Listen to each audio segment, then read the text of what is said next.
mauគឺជាអាហារដ៏ពិសេសសម្រាប់សម្រាប់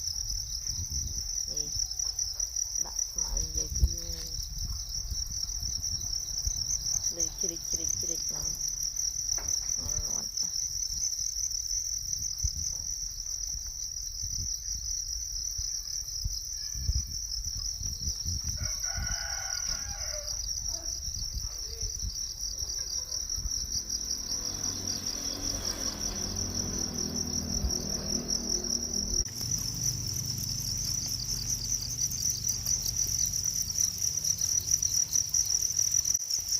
អាហារព្រឹកនេះ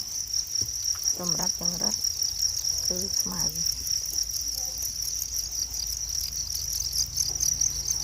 ក៏ជាអាហារដែរ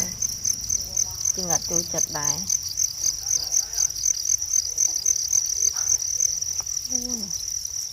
គាត់ដាក់ភ្លាមនិយាយពីថារោមនឹងនេះថ្ម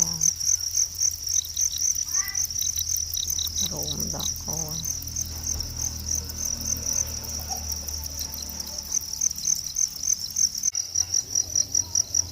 ខែនេះលពៅអត់ស្វោទេស្វោលហងទុំអញ្ចឹងដូរមកស៊ីលហងទុំម្ដងហងទុំស្វោអាលំគ្រប់ផ្ទះហងដល់ពេលទឹកចូលមក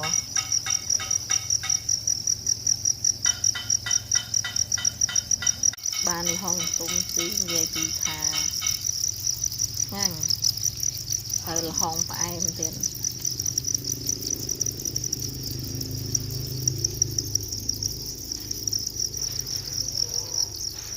ហងទុំមួយលឹកចេក